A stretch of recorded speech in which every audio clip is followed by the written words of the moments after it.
Programa informativo de producción nacional con elementos de lenguaje, salud, sexo y violencia, que solo bajo la supervisión de padres, madres, representantes o responsables es apto para niños, niñas y adolescentes.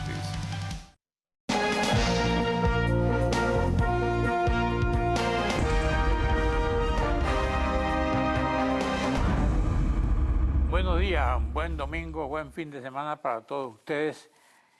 Voy a comentar con el padre José Virtuoso, sacerdote jesuita, rector de la Universidad Católica Andrés Bello. Y esta semana y la anterior hubo buenas noticias. Coincidencialmente, algunas más importantes tuvo que ver la Iglesia, el nombramiento de Baltasar Porras como cardenal, el nombramiento de Arturo Sosa como el Papa Negro, y comenzando la semana, el lunes, con la mediación del Papa, se anunció que el gobierno y oposición conversarán. Claro, que conversar no necesariamente significa llegar a acuerdos, sobre todo cuando uno oye el lenguaje que se sigue utilizando en algunos sectores de la confrontación. Ocurrió también la sentencia de un juez penal, o de 5 jueces penales, y el acatamiento de esa sentencia del CNE. De manera que el padre jesuita tiene un buen menú para comenzar. Yo dejo que usted escoja por dónde quiere comenzar. Bueno, en primer lugar, muchísimas gracias por esta invitación en la que uno pues se siente en su casa. Así es. La primera cosa que tengo que decir es que ciertamente son buenas noticias las que han precedido esta semana con el nombramiento de Monseñor Baltasar Porras como cardenal de la Iglesia venezolana y el nombramiento de Arturo Sosa, compañero, amigo, hermano de jesuita venezolano como general de la compañía. Todo eso habla de ciertamente de ese interés de la Iglesia Universal por la Iglesia venezolana y de lo que ocurre en ella. Y no me cabe la menor duda de que todos estos esfuerzos, unidos a los que el Papa en particular está haciendo, pues van a coincidir en ese apoyo que hay que prestar a Venezuela. Es decir, el hecho de que tengamos un Papa tan interesado por los problemas latinoamericanos y de Venezuela en especial, pues encontrará apoyo, encontrará ayuda, encontrará respaldo, pues bueno, nada menos que en estos dos grandes amigos nuestros, Monseñor Baltasar Porras y Arturo Sosa, en esa tarea.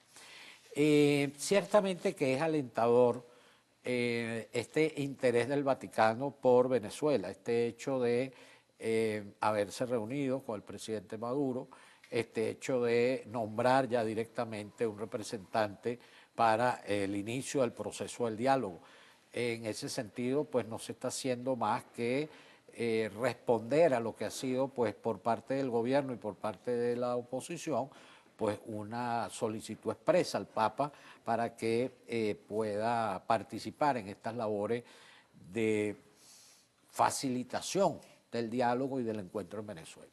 Ahora, ciertamente que el diálogo no se produce de manera automática ni que baje Papá Dios mismo a facilitarlo, porque requiere de la voluntad de ambas partes.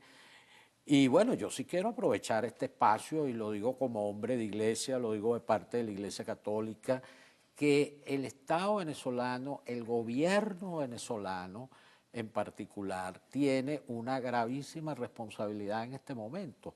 Yo sí creo que esto que se ha dado en llamar la ruptura del orden constitucional o la puesta en paréntesis del régimen democrático, evidentemente que genera una peligrosa incertidumbre, una peligrosa, digamos, situación de confrontación y de crispación política y social que puede traer consecuencias nada deseadas. Entonces, sí es importante que el gobierno dé señales verdaderas de diálogo, que dé señales auténticas de un deseo efectivo de construir la paz junto con otros sectores de la disidencia política del país. ¿Cuál sería el camino que podría trazar el gobierno para abrirse al diálogo? Vamos a un receso, Bueno. le dejo la pregunta.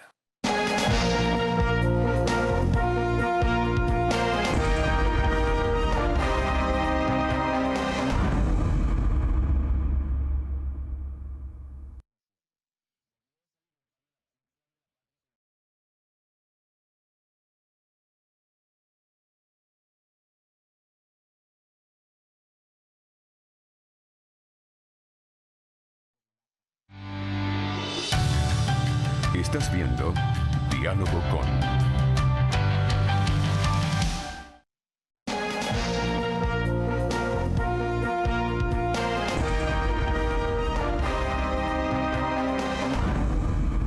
Bueno, le preguntaba al padre Virtuoso cuál sería el camino que habría que abrirse sin que se produzca el choque de trenes que tanto le tememos nosotros. Bueno, yo creo que hay un primer elemento y es respetar el espacio institucional de la Asamblea.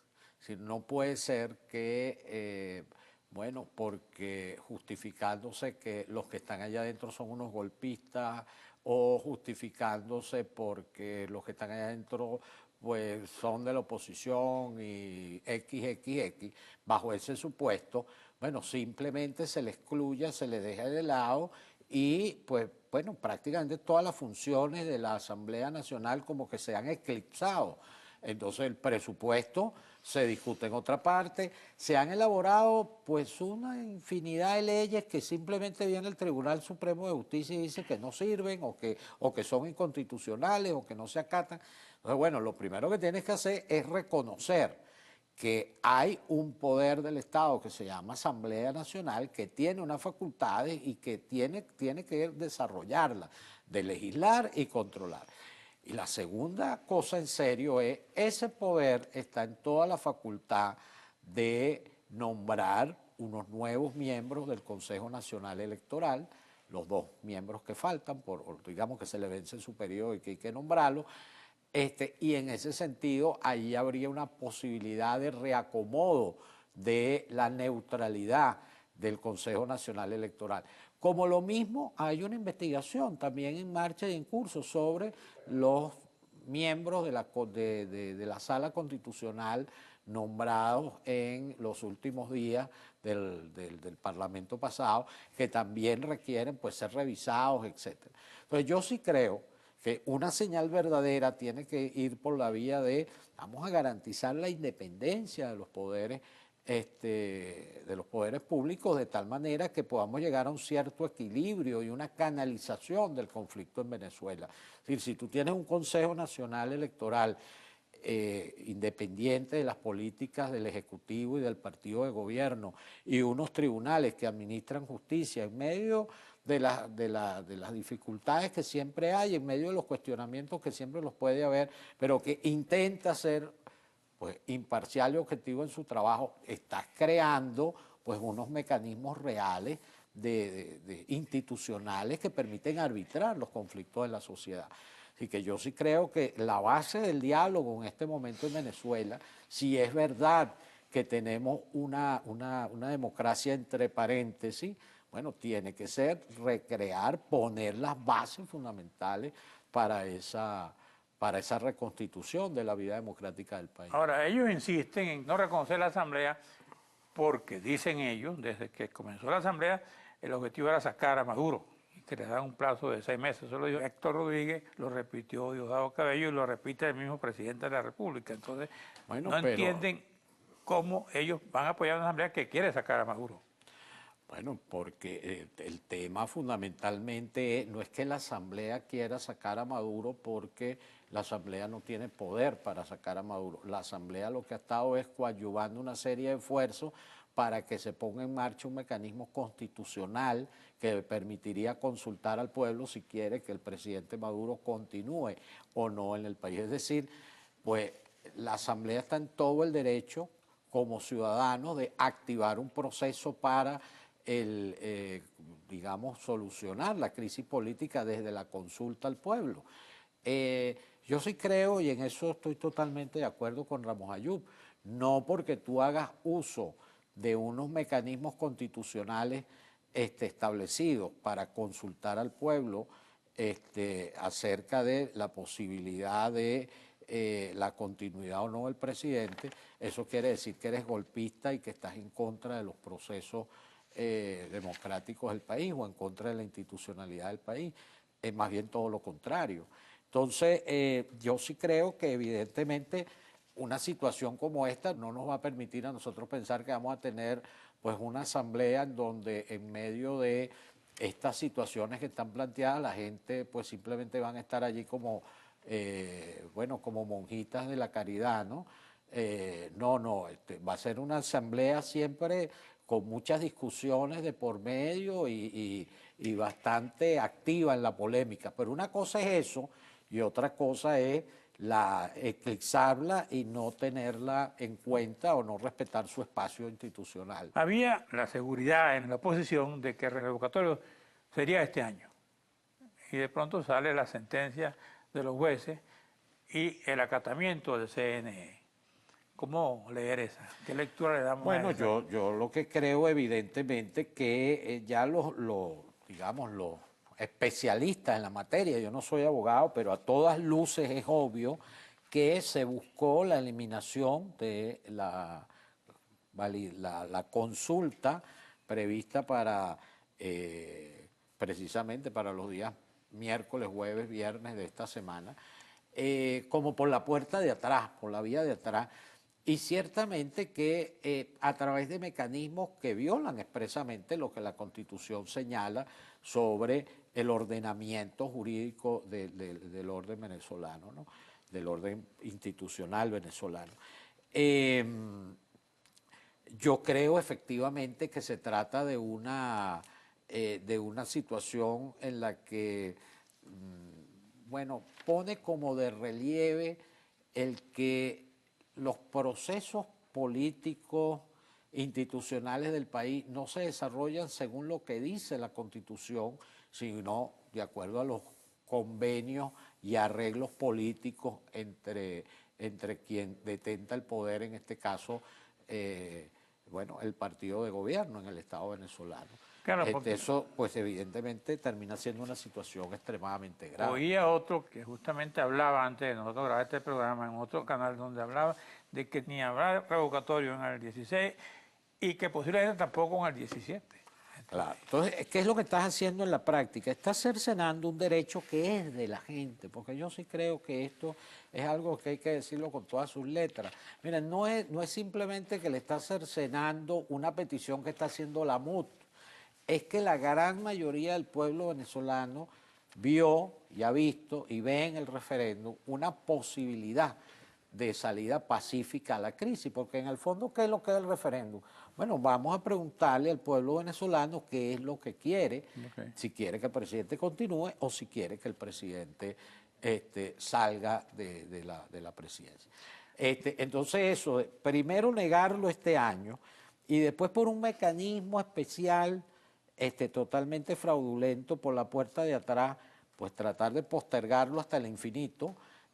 Bueno, a todas luces habla de una violación del orden constitucional, del respeto a los derechos democráticos, de una forma de desarrollar las cosas que realmente, bueno, ponen muy en tela de juicio la Constitución democrática del momento que vivimos. Ahora, a esta altura, ¿qué pensar? ¿Usted qué piensa? ¿Va a haber revocatorio o no va a haber revocatorio? ¿Qué piensa? Bueno, yo creo que, como dice algún amigo mío, en teoría el revocatorio está suspendido, en la práctica está eliminado, porque, bueno, si dejas al arbitrio de que los tribunales penales que están cuestionando o lo han pedido su suspensión en cada uno de los estados y depende del desarrollo del proceso que desarrollen esos tribunales, pues prácticamente lo ha sometido a su extinción. Bueno. Ahora, lo que sí es importante entender es que tenemos una crisis política y las crisis políticas se resuelven por mecanismos políticos y no queda más remedio que llegar a un restablecimiento del orden democrático venezolano, del orden institucional venezolano para responder a este problema, si lo quiere resolver democráticamente. Claro. La otra vía es la violencia, la confrontación, la crispación entre los venezolanos que puede generar en situaciones nada deseables, y es lo que pues la gran mayoría de los venezolanos queremos, que este país no se convierta en una situación de guerra, sino en paz y en estabilidad y en democracia para todos. Sobre todo que tenemos que entender que la crisis política es un tabique a la solución de los problemas económicos. Y sociales. Y los problemas económicos y sociales están golpeando mucho a la sociedad venezolana. Claro, ese es el tema de fondo. Crisis política hay que solucionarla porque es que es la razón de ser, en el fondo, del problema económico y del problema social. ¿Qué le pareció lo que pasó en la Asamblea? ¿De dónde lo vio usted? Yo lo vi en mi casa, realmente terrible y lamentable, de lo del domingo pasado, porque es lo que te estaba diciendo. El hecho de que convirtamos la crisis política o que llevemos a la crisis política no a una vía institucional para una salida democrática, sino por la vía de la confrontación, bueno, evidentemente va a agravar muchísimo más la crisis y va a generar situaciones como estas que vimos. Bueno, aquí leo, dice, el momento presente, dice, el presente es tiempo de tragedia para Venezuela. El país padece problemas que no habían sido conocidos por las últimas generaciones de venezolanos. La mayoría de la gente vive con gran esfuerzo una situación de sobrevivencia que empuja a vivir en un trance, en shock, perdiéndose todo sentido de la normalidad. Esto lo escribió un jesuita que se llama José Virtuoso. Vamos, regreso y regresamos.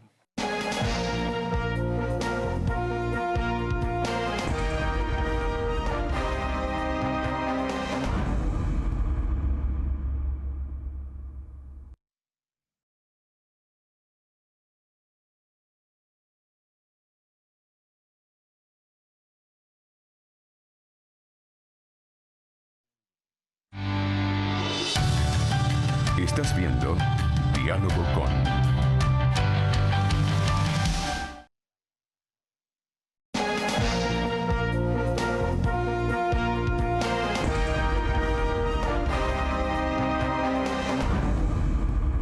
Bueno, le leí las reflexiones del jesuita Virtuoso. ¿Por qué usted escribió eso? ¿Qué reflexión? ¿Qué lo llamó a eso? Bueno, no lo escribí yo, lo firmo yo, porque es un comunicado.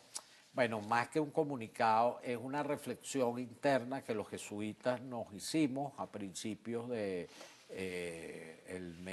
a finales del mes de septiembre, precisamente como para orientar nuestra acción en el país. Y yo creo que en ese documento hay fundamentalmente tres momentos. Un momento que es el reconocer la tragedia que vivimos como pueblo venezolano, una tragedia pues que abarca los diversos órdenes de la vida, económica, social, política, una tragedia pues que evidentemente nos sumerge además en un clima emocional de shock, de trance, porque todo el tiempo estás en la angustia y la incertidumbre de qué vamos a hacer y cómo vamos a hacer. Un segundo momento es el constatar primero que el país está en una situación similar a la de una olla de presión, pero con las válvulas tapadas. Es decir, es un permanente cultivo de tensiones, de confrontaciones, que no tienen salida. Y en ese sentido, el referéndum revocatorio se ve y se vio en su momento como una manera democrática mediante la cual se podía encauzar esta crisis de descontento para encontrar caminos de transición realmente viables. Sabiendo que el revocatorio tampoco es la panacea, sabiendo que el revocatorio tampoco constituiría la solución en sí misma, pero era un paso en firme para caminar efectivamente hacia la búsqueda de mayor estabilidad en el país, mayor participación, etcétera. Y el cuarto momento de ese documento es preguntarnos qué tenemos que hacer, y allí ciertamente hay una tarea fundamental que como Iglesia y como Compañía de Jesús y desde nuestras instituciones queremos realizar. Primero, este país requiere mucho pensamiento, mucho análisis, mucho trabajo intelectual, y creemos que la Compañía de Jesús tiene una serie de instituciones, entre ellas universidades como la Universidad Católica Andrés Bello, que tiene que esforzarse y seguirse esforzando en poder suministrar elementos de análisis, estudio, propuestas, etcétera. Tenemos que, por otra parte, acompañar a nuestro pueblo en esta situación de tragedia social, y lo hacemos conjuntamente con los esfuerzos de la Iglesia Católica Venezolana a través de sus muchas organizaciones en salud, en educación, en organización comunitaria. Y por otra parte tenemos que denunciar todo aquello que efectivamente pone en riesgo la vida de la gente, los derechos humanos, la democracia y, por supuesto, pues la felicidad de nuestra gente. ¿Qué le sugiere a usted, por ejemplo, cuando usted habla de la historia de Venezuela en los últimos 60 años?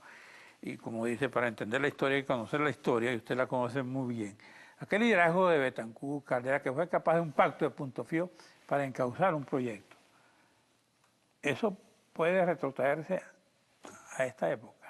Claro que sí, yo pienso que evidentemente está planteado en primer lugar en Venezuela un consenso como sociedad sobre el país que queremos. Yo sí creo que venimos de crisis en crisis y venimos de descontento en descontento, pero no basta con eso. Tenemos de alguna manera los venezolanos que ponernos de acuerdo y decir la Venezuela que queremos, cuál es, y sobre todo ponernos de acuerdo en cómo se construye. El padre Sosa decía en estos días de una manera muy acertada que ciertamente está pendiente de la superación del rentismo en Venezuela, del Estado rentista en Venezuela, porque el Estado rentista en Venezuela es una de las razones fundamentales por las cuales es tan poco democrático, porque no depende de los ciudadanos, depende de la élite que administra sus riquezas. Entonces nos hace falta un Estado controlado por los ciudadanos, nos hace falta efectivamente generar riqueza a partir de nuestro trabajo, incorporar a la empresa privada en el desarrollo, etc. Pues los venezolanos tenemos en primer lugar que generar un gran pacto social. Y dentro de ese pacto, gran pacto social, evidentemente las fuerzas políticas pues también tienen que concurrir en alianzas que hagan posible ese pacto. Hace falta, yo sí creo que un gran acuerdo entre los partidos, compartido precisamente con la sociedad venezolana en esa tarea. Pero cuando hay el proyecto país, decir, bueno, quítate tú para ponerme yo, o sea, yo sigo adelante pero sin ti. No hay realmente un proyecto de país que implique un acuerdo nacional. Por eso yo estoy plenamente de acuerdo con esa forma de entender el acuerdo. Es decir, Venezuela es un país profundamente polarizado, profundamente dividido. Ningún acuerdo nacional será posible si no existe efectivamente un proceso de reencuentro. Porque mientras estemos diciendo, tú eres la derecha, tú eres la izquierda, tú eres la comunista. Tú eres la derecha, tú eres la izquierda, tú eres comunista, tú eres no sé qué, bueno, ahí no tenemos salida. Entonces necesitamos encontrarnos en torno a lo que queremos como país. Y en ese sentido los liderazgos políticos son fundamentales para esa tarea. Entonces yo sí creo que el momento vive, el país, perdón, vive dos momentos. El momento presente en el cual necesitamos salir de esta desinstitucionalización democrática en la que hemos caído, restablecer los poderes públicos, restablecer los canales para el encuentro y efectivamente enrumbar el país desde esos canales hacia un encuentro nacional, un acuerdo, un consenso entre todos los venezolanos. Muchas gracias, Padre Virtuoso. Muchas Estoy muy gracias contento de que esté aquí con nosotros. Es un buen mensaje hoy domingo.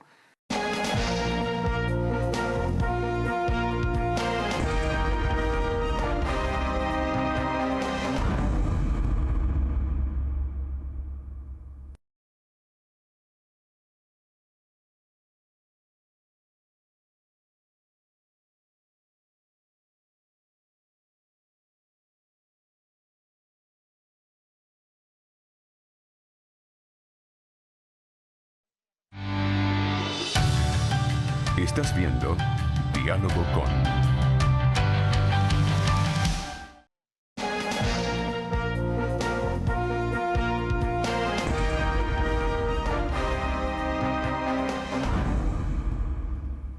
Bueno, alguien decía que para entender la historia hay que conocer la historia. Y yo tengo el honor de conversar en esta parte del programa con alguien que entiende, conoce y escribe de historia.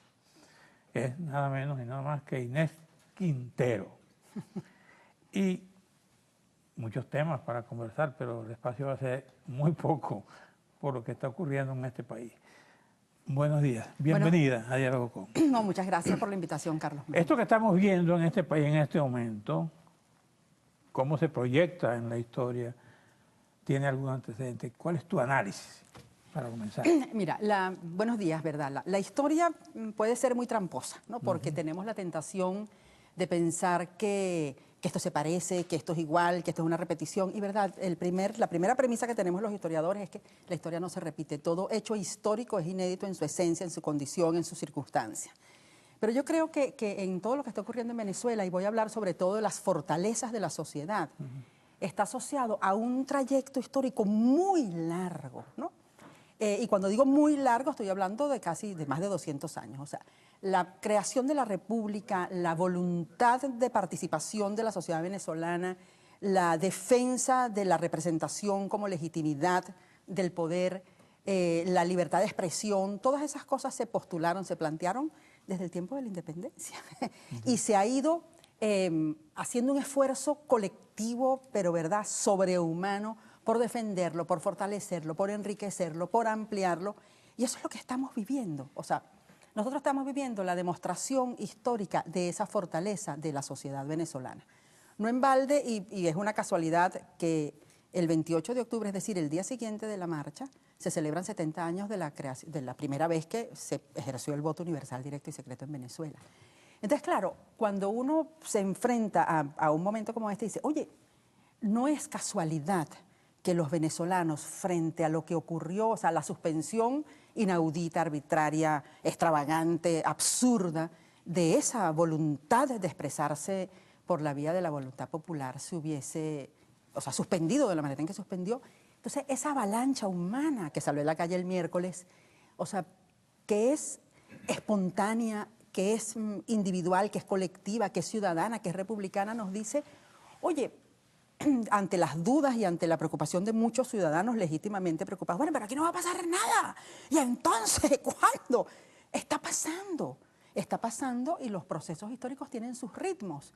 Y debemos entender que cada uno de nosotros es parte de ese ritmo y responsable de ese ritmo. Y que lo peor que le puede pasar a la historia es el aventurerismo, el voluntarismo, la improvisación, porque mira, en otras circunstancias históricas se ha demostrado que, oye, que hay que construir los procesos de transición, y los procesos de transición se construyen con la participación de la sociedad. Y estamos a punto de un proceso de transición. Mira, yo creo que es muy aventurado decir, estamos a punto, esto está de toque, pero yo sí creo que todos los venezolanos tienen, bueno, que una gran parte de los venezolanos tiene conciencia de que su participación y su presencia es clave para el desenlace pacífico, constitucional, ciudadano de esta coyuntura en la que nos ha puesto el gobierno. Porque, verdad, yo no tengo dudas acerca de que toda esta situación de tan profunda tensión, de tan descomposición del momento histórico que vivimos, oye, el gobierno tiene una enorme responsabilidad. Ahora, este tipo de proceso donde, como dice alguien, lo más cierto es la incertidumbre. Cuando tú oyes, por ejemplo, el discurso de Padrino López, cuando tú oyes, por ejemplo, que un sector que no es oposición, que es gobierno, dice, de aquí no nos va a sacar nadie, nosotros somos la paz, nosotros somos la garantía de la tranquilidad ciudadana, y si hay huelga de empresa, toma de empresa, ¿qué te sugiere? ¿Qué hacer? No, claro, es absolutamente, o sea, es verdad, una respuesta muy desconocedora de la realidad, o sea, muy desconocedora de esa voluntad de la sociedad venezolana que ha sido, mira, que se ha expresado y no se está expresando ahorita, se ha expresado, o sea, a lo largo del tiempo se ha expresado durante 17 años, pero se ha expresado en otros momentos de la historia y en otros momentos también críticos. Yo, por ejemplo, insisto mucho en que, o sea, en que en otras circunstancias históricas los venezolanos han salido con bien, ¿no? O sea, en coyunturas profundamente complejas, ¿no? Por ejemplo, Gómez gobernó durante 27 años y tuvo que morirse el hombrecito para que la cosa se moviera, ¿no? Pero ¿qué pasó después, no? O sea, en una sociedad totalmente distinta, en una sociedad aterrorizada durante 27 años, en una sociedad silenciada durante 27 años, el estallido de la sociedad inmediatamente después de la muerte de Gómez fue rotundo, o sea, fue decisivo, ¿no? Nace la generación del 28. Claro, pero no la generación del 28, que ya había dado demostraciones fehacientes de su voluntad política de transformar, digamos, las prácticas políticas y de la ampliación y de la necesidad de la construcción de la democracia, no estaba sola. O sea, ahí participaron las mujeres, participaron los muchachos, participaron los estudiantes, participó gente que en su vida se había movilizado, que tenía 27 años, o sea, entumecida, ¿no? Y entonces yo digo, oye, no es que son comparables, no es que está pasando lo mismo, pero nosotros tenemos en el bagaje histórico de los venezolanos, tenemos, digamos, una fortaleza que no es tangible, que uno no puede decir, yo aquí tengo mis fortalezas y yo estoy muy tranquila. No, porque esto es una fuerza que tiene mucho más de condición histórica que de condición individual. Pero también yo creo que hay una cosa muy importante que los historiadores hemos comunicado y que en alguna forma nos hace sentir más sosegados frente a la realidad, o también, lo digo con toda responsabilidad, más optimistas frente a la realidad. Y tiene que ver con el hecho de que una cosa es la biografía de cada uno de nosotros y lo que nos corresponde vivir como individuos, que no dudo y que en verdad lo expreso con absoluta solidaridad y comprensión, que para cualquiera de nosotros dice, oye, 17 años, pero imagínate que me estás pidiendo. Pero es que 17 años en condición histórica, ¿verdad? En tiempo histórico es bastante poco, ¿no? Entonces, no es que le estamos diciendo a los venezolanos, bueno, cálenselo porque esto es poquito. No, pero es que hay que entender que la dinámica histórica trasciende a nuestra condición individual. Claro. Ahora, ¿qué pasa? Que nosotros no podemos pensar que, bueno, como eso es asunto de la historia y la historia tiene sus ritmos, entonces yo espero, me siento en la ventana a ver qué pasa con la historia y veo si me monto en el autobús o no. No, te tienes que montar y te tienes que actuar y tienes que ser peso decisivo para esa transformación. Pero no necesita el autobús un buen conductor. ¿Hay un buen conductor en este momento para ese autobús? Yo creo que es una pregunta legítima, sobre todo porque muchísimos de los venezolanos sienten que tiene que haber una conducción única. Y verdad, yo difiero de esa posibilidad. O sea, esas conducciones únicas tienden a ser, o en el caso nuestro, han tendido a ser muy monolíticas, ¿no? ¿Qué ocurre? Que, por supuesto, cuando se están discutiendo las propuestas, las decisiones, las reflexiones en torno a esta realidad, en la medida en que hay diversidad de miradas, es mucho más complejo conducir un proceso en una sola dirección. Y eso genera, por supuesto, todas las tensiones que hemos visto. Yo creo que la responsabilidad de la MUD es enorme, que la responsabilidad de cada una de las figuras políticas que están, digamos, haciendo visible y enfrentando esta coyuntura desde posiciones tan diversas, pero todos con una sola, digamos, yo creo que verdad, que hay una sola motivación, y es esa motivación la que yo creo que hay que rescatar, la que yo creo que hay que fortalecer, la que yo creo que hay que empujar y la que yo creo que hay que, que tenemos que incorporarnos como individuos y como ciudadanos. Hace poco en un seminario me preguntaban a mí, ¿tú crees que con la muerte de Chávez se fracturó ese movimiento y que si Chávez estuviera vivo no estuviera pasando lo que pasó porque tenía un mayor arraigo sobre la masa? Eso yo me declaro incompetente para contestarlo. Te lo dejo a ti para que lo conteste. Facilito. Dice en la próxima parte. Perfecto.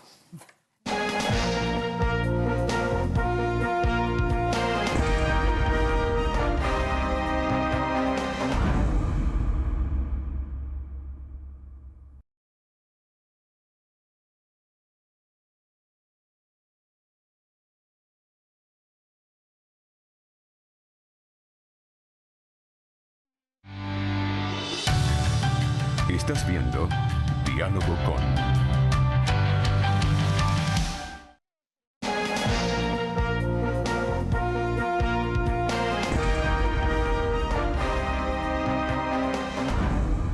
Bueno, te haré la pregunta. Sencillita. No, fíjate que hay la tentación de pensar que si Chávez estuviese vivo la cosa sería diferente. Yo, verdad, por supuesto, aquí hay cantidad de consideraciones que uno podría hacer, la historia no está sujeta exclusivamente a los individuos, los procesos históricos tienen que ver con las circunstancias, pero yo sí creo que hay algo que es totalmente insoslayable de decir y de afirmar. Es que esto es resultado de la acción política de Chávez. O sea, nosotros no podemos pensar que lo que está ocurriendo en Venezuela ahorita es como otra cosa distinta, aparte, al margen, como una especie de experiencia extraterrestre que arrancó después de que llegó Maduro al poder. Entre otras cosas, quien designa a Maduro sucesor de una manera además totalmente violatoria de todos los términos de participación y de comunicación y de intercambio es Chávez. De manera que yo creo que no hay forma de establecer una ruptura, una distancia, una separación entre lo que está ocurriendo hoy y la figura de Chávez. En segundo lugar, obviamente, no dudo que la capacidad de comunicación de Chávez es superior en alto grado a la de Maduro, pero no obstante, frente a esta debacle que estamos viviendo, oye, las palabras son insuficientes. Tú no puedes pretender que frente al hambre, que frente al desabastecimiento, que frente a la violencia, que frente a la inseguridad, tú puedas tener digamos, un megáfono, o sea, abierto 24 horas al día conteniendo eso.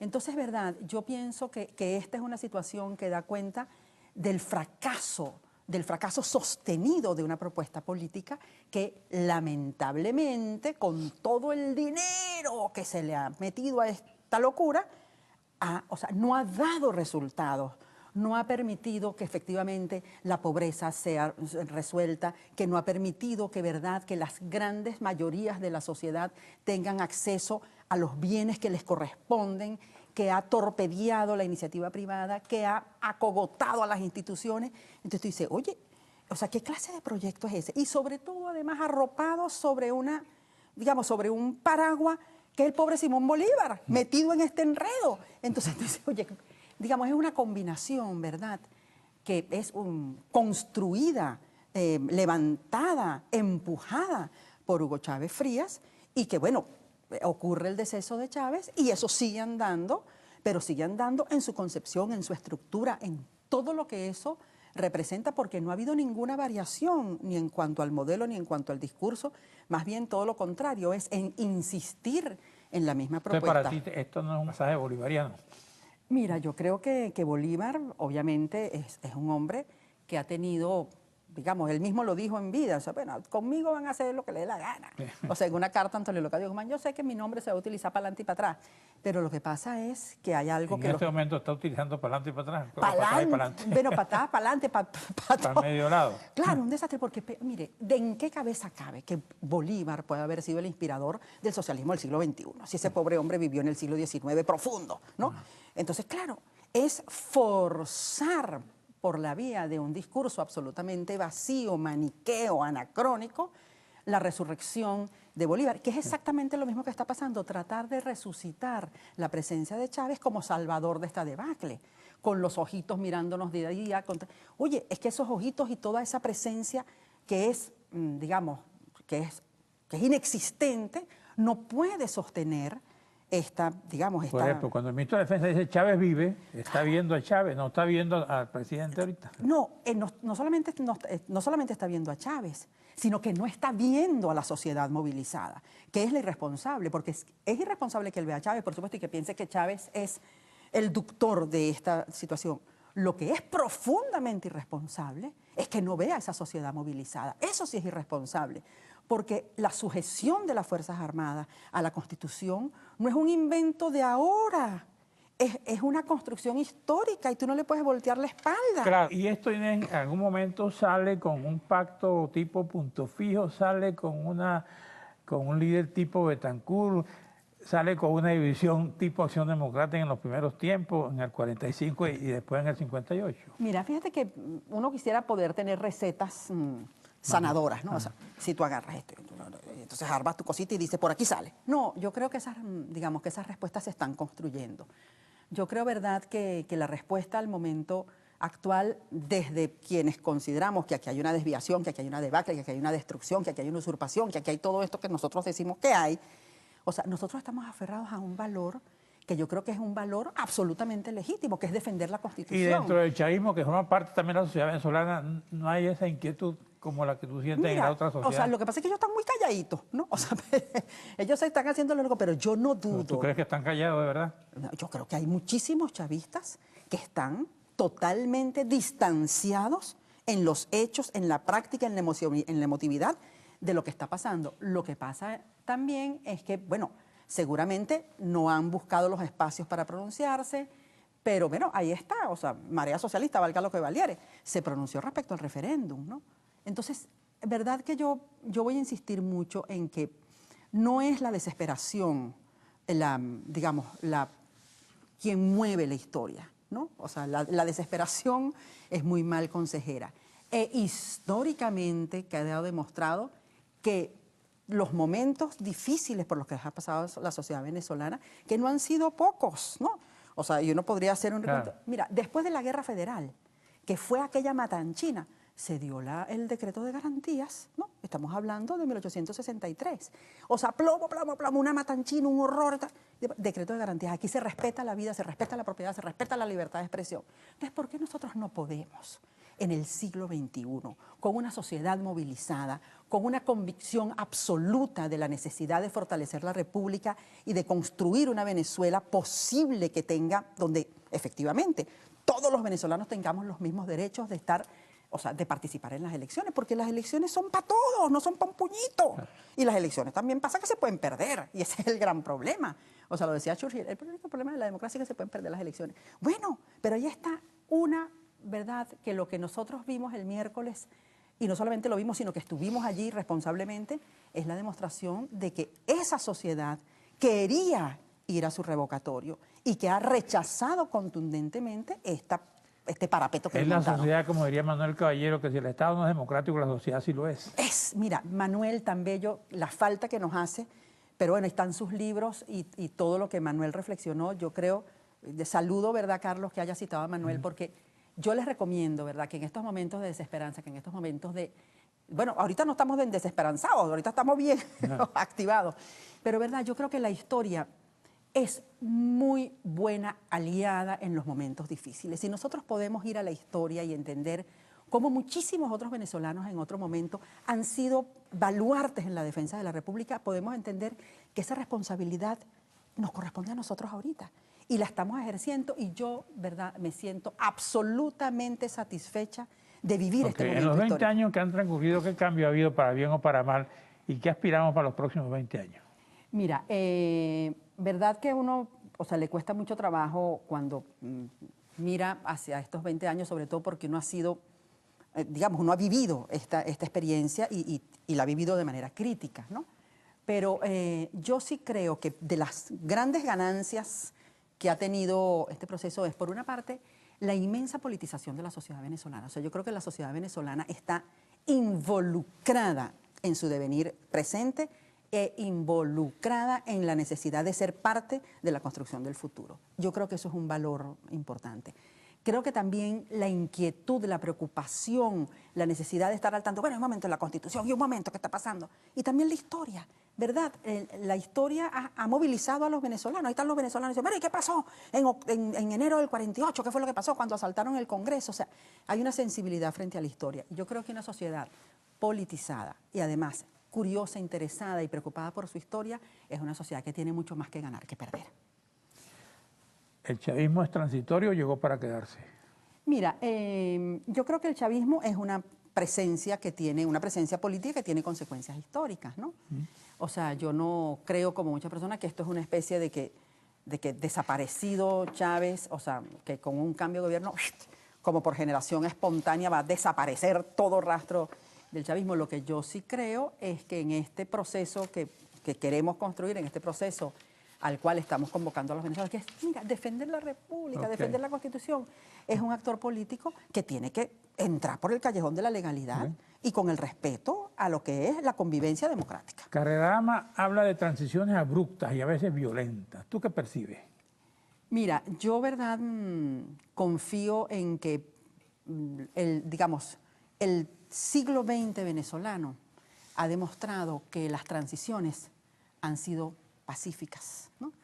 O sea, porque el 23 de enero, el 14 de febrero, o sea, incluso el 18 de octubre, independientemente de que hubiesen estado intervenidos por golpes, o sea, no hubo unas matanchinas como las del siglo XIX. Pero también porque hay otra cosa que a mí me parece que ha sido evidente en este proceso de estos últimos años, que es que la sociedad venezolana confía en la Constitución y confíe en las prácticas La ciudadanas. gente, alguna gente se está yendo del país. ¿Inés Quintero ha pensado irse del país en un momento? Pero jamás, pero es que Bueno. nunca. Y eso me Bueno, te vas de aquí porque se acabó el programa. Bueno, Gracias, lo lamento ni mucho. modo. Gracias a ustedes, amigos televidentes. Nos vemos aquí el próximo domingo a esta misma hora.